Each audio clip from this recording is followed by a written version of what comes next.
Sekitar jam 9 pagi aku sudah tiba di rumah nenek. Nenek dan Dipta terlihat sedang mengepak baju dan barang-barang mereka. Mbak udah dateng? Udah sarapan mbak? Tanya Dipta saat melihatku memasuki halaman.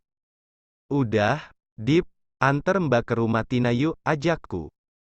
Mau ngapain mbak? Tanya Dipta. Di kamu kudet banget sih, kamu gak tahu gosip yang lagi hot sekarang. Tanyaku. Di gak faedah banget suka ama gosip, cibir Dipta. Aku mengeluarkan ponselku dan memutar video panas Tina dan Ditya. Dipta membolakan matanya melihat adegan panas di dalam video. Plak, plak. Nenek memukul punggungku dan Dipta dengan sapu. Kalian gak tahu malu, gak tahu adab, nonton video tidak senonoh terang-terangan gitu. Kamu lagi Lita, bukannya ngajarin adek kamu ke jalan yang bener, malah diajak sesat. Nenek murka melihat kami menonton video syur bersama di halaman rumah. Kami kompak berteriak merasakan panas dan nyeri di punggung kami. Tenang dulu Nek, ini bukan video panas biasa, ucapku. Ini video mesumnya Mas Ditya sama Mbak Tina, tambah Dipta. Nenek mengambil ponsel dari tanganku, hanya 3 detik nenek melihat videonya, beliau langsung membuang muka. Dasar manusia sampah tidak beradab. Kemarin mereka ngamuk-ngamuk di sini karena kamu tidak menjaga kehormatan, tapi lihat sendiri perbuatan anak mereka, ucap nenek penuh emosi. Dip, yuk kita ngamuk. Ajakku. Dipta terlihat sedikit bingung melihatku, biasa saja melihat video syur mantan tunangan dan sahabat karibnya. Sepertinya Dipta membayangkan aku akan menangis terseduh-seduh dan hilang semangat hidup. Mbak, gak apa-apa.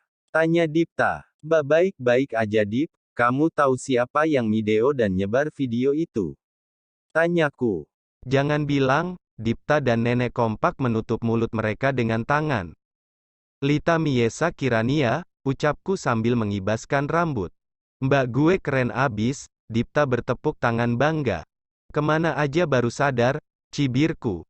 Ayo kita jabanin rumah si Tina, ucap Dipta penuh semangat. Aku, nenek, dan Dipta bersama-sama meninggalkan rumah menuju rumah Tina. Rumah Tina hanya terhalang 5 rumah dari rumah nenek. Saat kami tiba di sana, terlihat cukup banyak orang di sana. Selain keluarga besar Tina, Pak Kades, Pak RT dan Ditya berada di sana. Showtime, ucapku sambil menaikkan sebelah garis bibirku. Aku menghampiri Tina yang sedang menangis di pelukan ibunya. Saat melihatku, Tina langsung berdiri, matanya sembab, rambutnya terlihat berantakan. Lita, lirih Tina. Plak, aku menamparkan pipi mulus Tina sekuat tenaga. Semua orang sangat terkejut melihat aku menamparkan Tina. Dasar sampah. Desisku. Maafin aku, cicit Tina. Plak. Sekali lagi aku menamparkan pipi sisi lainnya.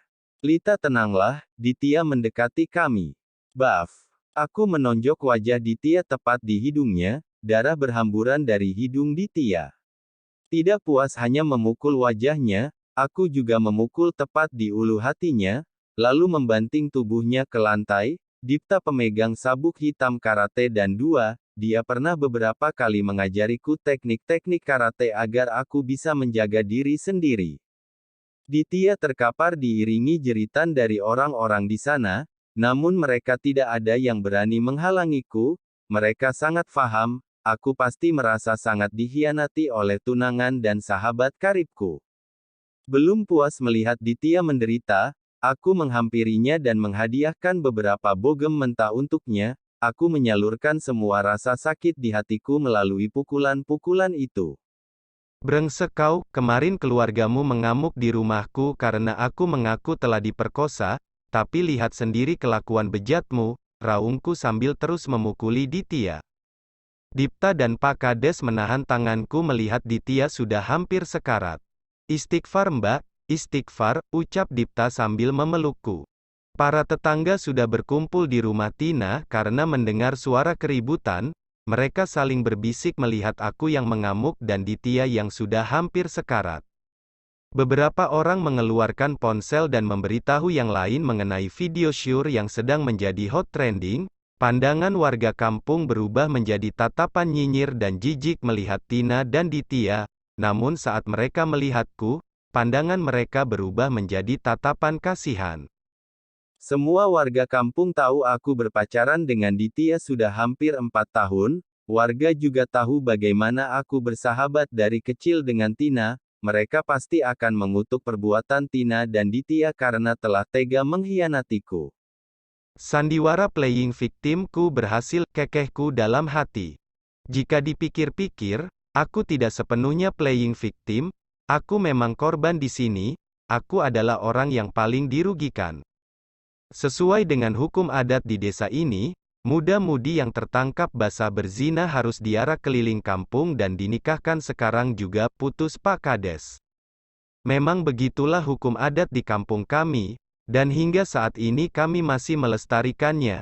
Itu semua dilakukan agar muda-mudi di kampung ini beribu kali berpikir sebelum melakukan hubungan intim di luar nikah. Jika mereka ketahuan, mereka akan menanggung malu seumur hidup mereka karena diarak keliling kampung. Ayah dan ibu Tina bersimpuh di kaki Pak Kades, mereka menangis memohon agar anak gadis mereka tidak diarak keliling kampung. Namun Pak Kades adalah orang yang taat hukum, dia tidak pandang bulu menghukum seseorang, tidak peduli orang itu kaya raya atau berkuasa, setiap ada kejahatan harus dihukum sesuai dengan hukum yang berlaku. Pak Kades memanggil seorang ustadz untuk menjadi penghulu. Tina dan Ditya akan dinikahkan secara siri terlebih dahulu. Mau tidak mau, mereka menikah sekarang. Pernikahan mereka sungguh sangat menyedihkan. Wajah Ditya yang tampan rupawan sudah tidak berbentuk lagi karena dihajar olehku. Tina memakai pakaian seadanya. Semua orang yang berada di rumah Tina menjadi saksi pernikahan mereka yang menyedihkan. Setelah ijab kabul dilakukan, Tina dan Ditya mulai diarak mengelilingi kampung, semua orang menunjuk-nunjuk mereka, memaki bahkan ada yang melempari mereka dengan telur dan tomat busuk. Warga kampung di sini memang masih sangat menjunjung adat ketimuran, mereka tidak rela ada warga mereka yang mengotori kampung mereka dengan tindakan asusila, mereka sudah tidak peduli lagi akan status dan kedudukan keluarga Tina dan Ditya. Aku tersenyum penuh kemenangan, aku memotret momen saat Ditya ijab kabul dengan penghulu, juga memvideo saat Tina dan Ditya diarak keliling kampung. Tidak lupa pula aku menguploadnya di media sosialku dengan caption, "Serasi sekali, si penggoda bersanding dengan si tidak setia, semoga kalian berbahagia di neraka." Ratusan komen dan like langsung menyerbu postinganku itu, orang-orang berlomba-lomba meng-share dan menjadikannya bahan olokan. Pembalasan dendam yang spektakuler, ucap Dipta saat kami berada di rumah nenek. Puas bangetlah aku, kalau mati sekarang juga rela-rela aja, kekehku. Set jangan sompral kamu nak, tegur nenek. Tadinya aku mau mukulin si Ditya, tapi gak ngangka mbak bakalan mukulin si Ditya kayak kesurupan gitu, kekeh Dipta. Mereka emang pantas mendapatkan itu semua, ucap nenek. Aku memang seorang wanita yang sering dianggap lemah dan kurang beruntung, orang tuaku meninggal saat aku masih kecil, tapi jangan pernah coba-coba bermain api denganku, karena aku bisa mengobarkannya sampai membara dan membakar semuanya. Keesokan harinya aku berangkat ke ibu kota bersama nenek dan Dipta, kami meninggalkan kampung halaman kami, meninggalkan luka dan kenangan yang menyakitkan.